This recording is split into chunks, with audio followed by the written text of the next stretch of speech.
October 16, 2011, Kenya Defence Forces moved into Somalia to pursue insurgents group Al-Shaabab after a series of kidnappings of tourists along the Kenya-Somali border.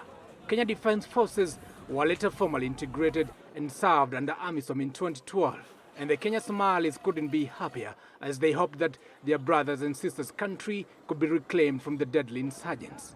My people, they've been through a lot, so they need help. They don't need no more talk. All we need is action right now. So if the troops are going to help us, our country to be a better place and better place to live, then I agree. So I congratulate the government of Kenya, the action that they have taken. Because those people, they are not even bringing problems to all the Somalians, even Kenyans. Because they have taken many people, many tourists of Kenyans in this place, and even bringing more problems to Kenyans. That action, it is good.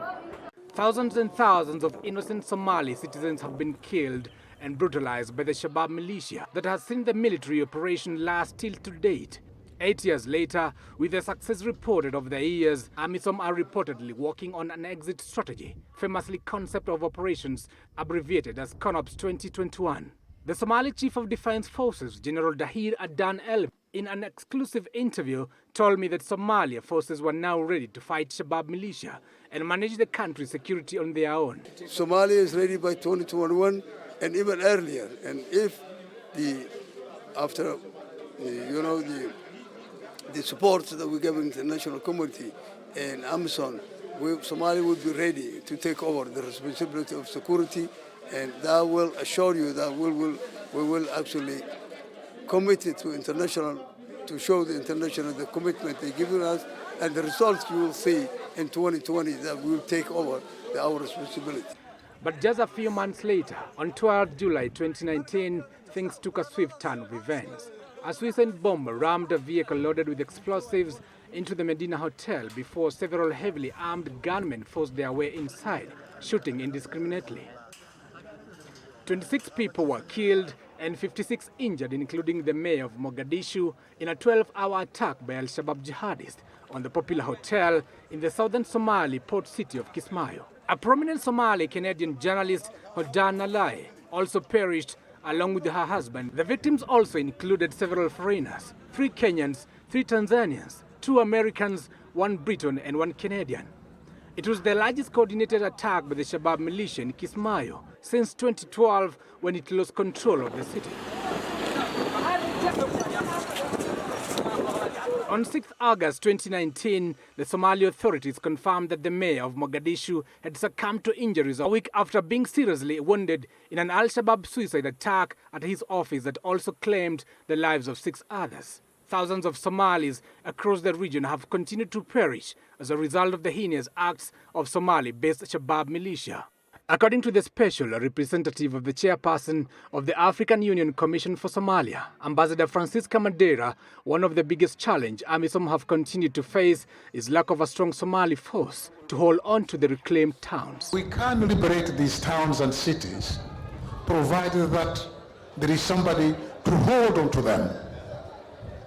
Now we have these battalions, the Somali battalions. When we go and liberate, they hold.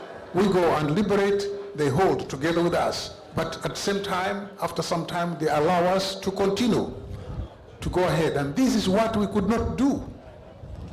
We were transformed into a holding force. Our logistics supplies were overstretched. This raises the question of whether the Somali federal government is strong enough to protect its territory and guard its citizens on its own, if at all AMISOM withdraws their services from the war-torn country. Whether Kenya will withdraw KDF operatives remains unknown. Monica Juma is Kenya's Foreign Affairs Cabinet Secretary.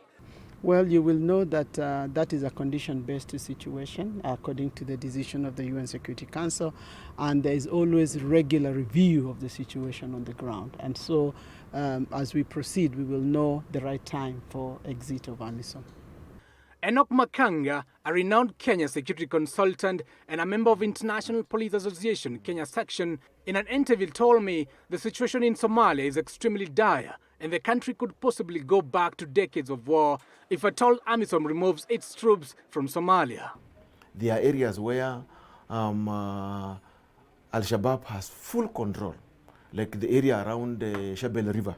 Yeah, these guys are in full control. Yeah, in fact, the policemen who patrol there are simply from Al-Shaabab. They normally call them Al-Shaabab police. I was there personally, I saw it. Yeah, so when you talk about these people who have taken care of their own economy, they are running their own police, they have their own way, they collect their own taxes, and then you are talking that you withdraw. What's going to happen is that should we withdraw, these guys now will grow horns. They will grow horns and now think big, that let's now collect more revenue. Remember, they were in Kismayo. They had taken care of Kismayo and they were really exporting charcoal, sugar. Yeah. So if you have to make a mistake of pulling AMISOM out of Somalia, the issue is you now open a way of the snake. Yeah, giving birth to small snakes, growing big, and I can tell you, instead of saying that Al-Shaabab is funded by Al-Qaeda, we shall be talking now about Al-Shaabab growing into a big terrorist group that you cannot beat. Makanga opines that in the case of AMISOM withdrawal, Shabaab will regroup, grow to the levels of Al-Qaeda, become uncontrollable, and greatly shake the existing peace stability in the East African region. We can say we've been able to manage them to a limited extent. But the problem is, should we pull out? That means now they now grow big. Because if they've been collecting taxes and now we move away, that means these guys have to now find out, can we now collect more taxes? Can we move to more other towns? Now, if at all their own police is not able to manage Al-Shaabab in their own country, yeah, then look at pulling out our guys. If we pull out AMISOM, then that means the same guys now will grow big. Yeah, they will get funding from the other terrorist groups. Yeah, to be able to bring in ammunition, to be able to bring in serious artillery, to be able to bring in, and the end of this thing, now Kenya is going to suffer because Kenya is the next, let me say, is the nearest to Somalia. So what's going to happen is that most terrorist groups will get into Kenya. Even if they can't get in through the normal way, they will get in through our porous borders. They will get into through the Indian Ocean. There are ways people can get into Kenya without passing through the normal immigration points. Al-Shabaab is now considered a global terror group, a threat especially to East Africa region, a fact well known in the region, and despite the claims of pullout, it's seemingly not over yet for Somalia. Giverson Maina, Switch TV.